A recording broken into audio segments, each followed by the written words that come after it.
Hey guys, I'm Tyler and welcome back. Yes, I know you're asking, I've already done a 2017A shop tour earlier this year, but as many of you probably know, we moved. This is a brand new shop, so I think it's time for 2017B shop tour.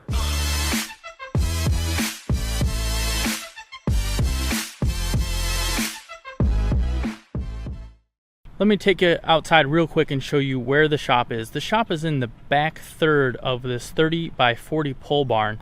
The barn had concrete and was insulated on 3 sides when we bought the place, so it was a perfect location for the shop. It also had the electricity that we needed ran out there already. Use the lighting as we are in the front of the barn, which is the garage portion of it. Here you can see we got the van in there. I could probably just squeeze the pickup in here if I needed to in dire circumstances. But most of the time it's outside at work with me, so we figured if it's outside for a little bit more time at home, it's not really a big deal. This is the door to the shop. This wall I had to put in when we bought the place. There's videos to the shop build, links in the description below.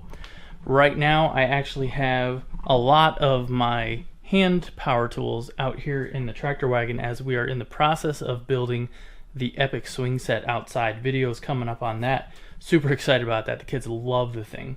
So right now I just have a bunch of stuff piled in the wagon. I hook it up and roll it out there each night when I got some time to work on it. Makes moving bags of tools so much easier. So let's step into the shop here and take a look.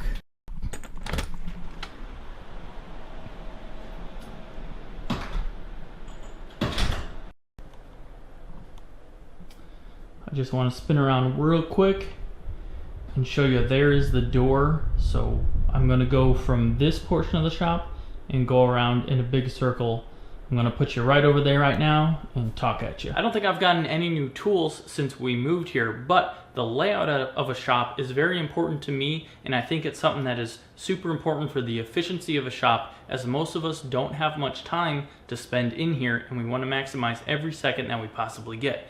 I got you guys set up against the door that I just came in right now, and I would like to explain the layout of my shop, which is similar to the other one with some improvements that are allowed me because of the structure of the shop versus the L-shaped shop that I had before. This shop is almost exactly to the foot the same square footage that I had in the old shop, but the layout of this one, which is a rectangle, 16 by 30, allows me a little bit different layout for better efficiency. This shop is 480 square feet. So right now I'm going to step away from the door so you can see what is over there in a wider angle view. When I come into my shop, I usually have wood in my hand or supplies. The harder thing to manage is that wood. So right when you come in the door, the first thing you're going to hit is the lumber rack. If I got sheet goods, I can fit a full 4x8 sheet down right below the window here. It is a little bit tight over there by the trash can, but I can just pop that trash can out, put my sheet goods in place, and put the trash can back. And I got plenty of storage in the lumber rack here above. I went with less is more. So I have thinner conduit on this one, which allows me more shelves that are a little bit smaller. The thought process being, the piece of wood I need is always going to be on the bottom beneath the stack of wood. So in this case, hopefully I have less wood stacked on each shelf, but more shelves. Right to the right of the door is the miter saw station. When you got rough stock coming in my belief, it's going to 3 places. It's going to hit the miter saw, it's going to hit the bandsaw, or it's going to hit the table saw or your workbench. We got the miter saw right here. Directly behind me, we got the table saw. And directly to my right, which is your guy's left, is the bandsaw. So I can come in with those. So I can come in with the stock or supplies and hit any of those 3 locations without having to jump over any hoops. Turning back over here to the miter saw, this is the same miter saw I had right inside the door in the old shop. I built this thing several months ago now. I don't think it's quite a year. Link to those videos in the descriptions below, and there are plans available for this if you would like to build it.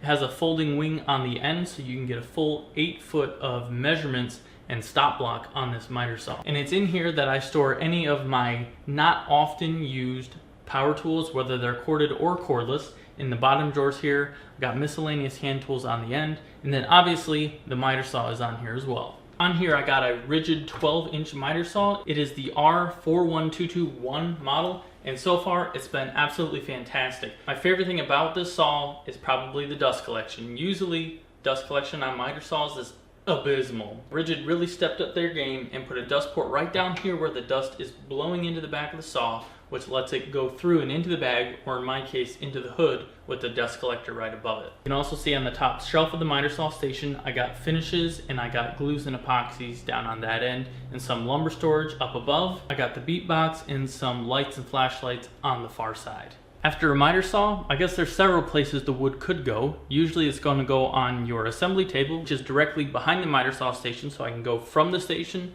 right to my assembly table, and from there to several other places, whether it be the bandsaw right across the way or to the thicknessing area down here. Here I have my 13-inch planer, which I got off Craigslist, and my 6 1/8 inch jointer, which I also got off of Craigslist. Craigslist has been really good to me up here in Southeast Michigan.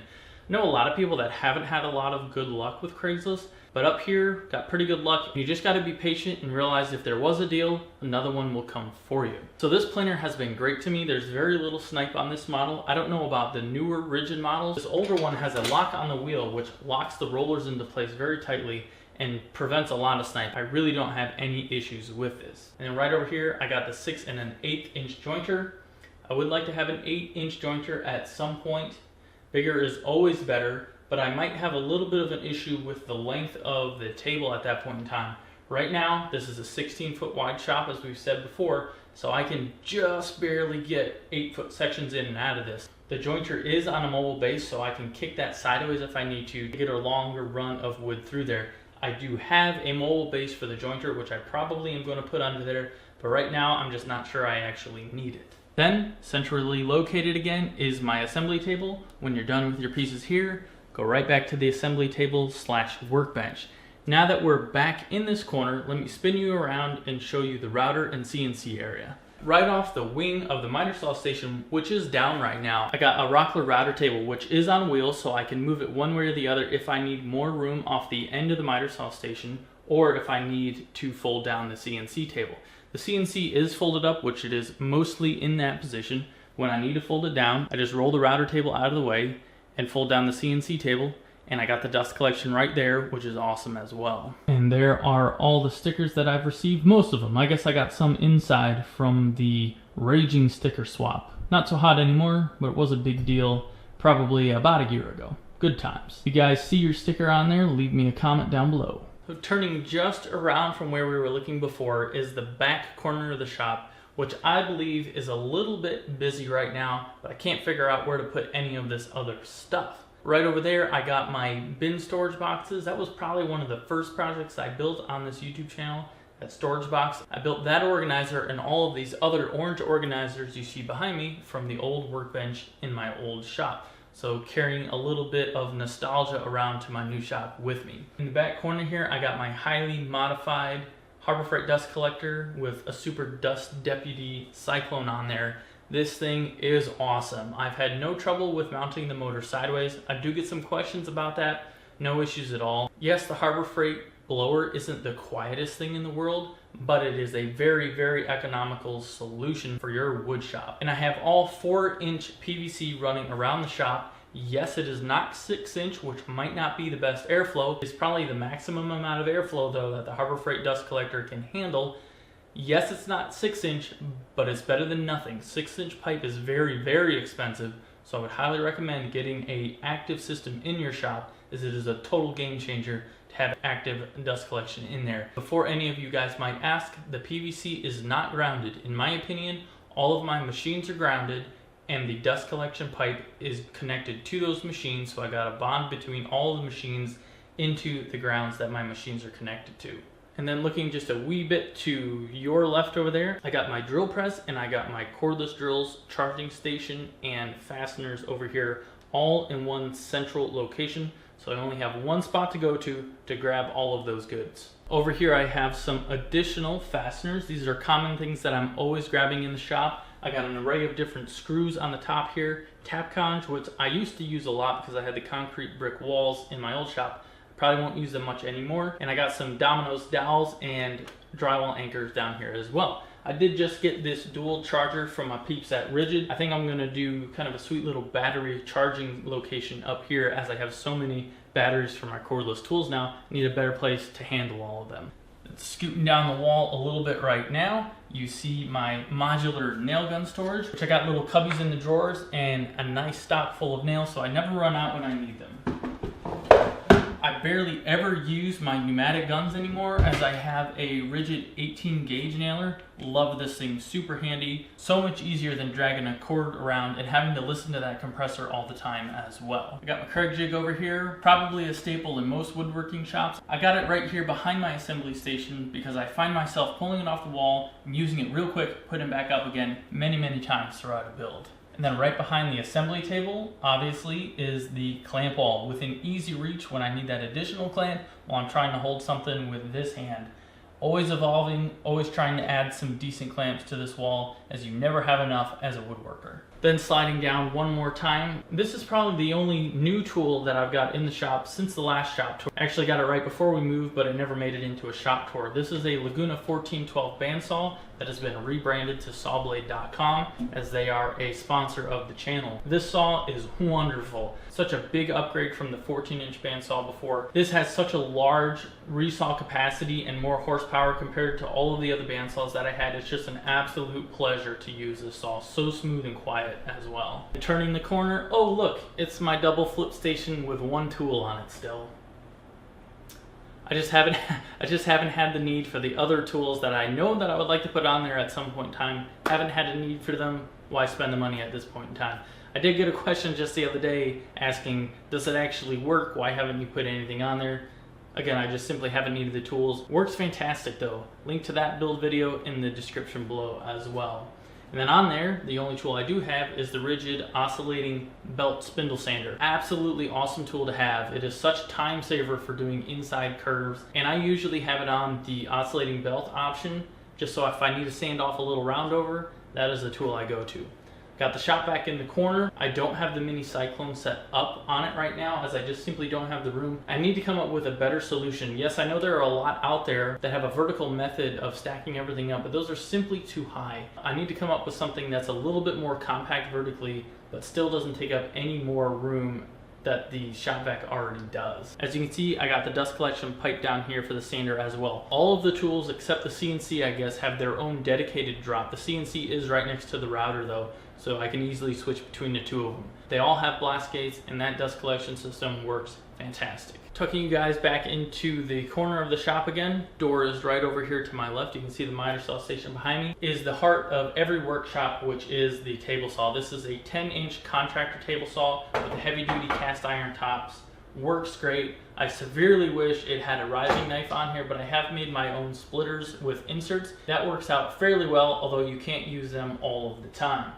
Down over here, I got a little storage cabinet where I hold all of my different push sticks, bevel gauge, got a couple different clamps, and then I also have my spare inserts and different blades down below for when I need them within easy reach. On the outfeed of the table saw, as many of you guys have seen for a long time in my videos, is my outfeed table. If you guys don't have a sturdy outfeed / assembly table in your shop, I highly recommend you do it, as it is an absolute game changer and makes working in your shop a true pleasure. In here, I got a couple different drawers where I got some readily accessible hand tools, nice and organized, so I can reach down and grab them at any point when I need them. And then I also have some power tools that I use quite often that I like to have within easy reach.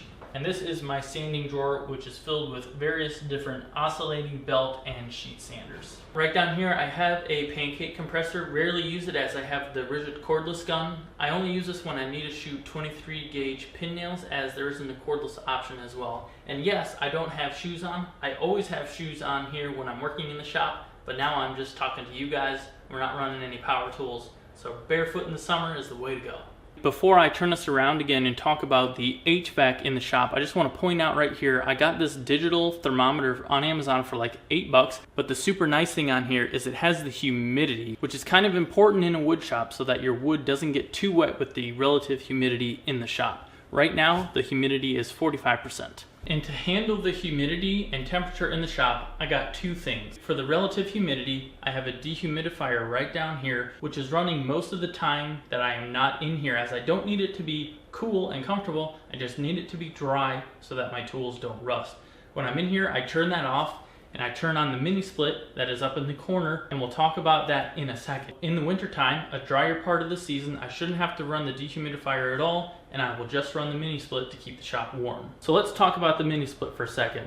Before we start talking, let me be quiet so you can hear it run. It's running right now, very quiet.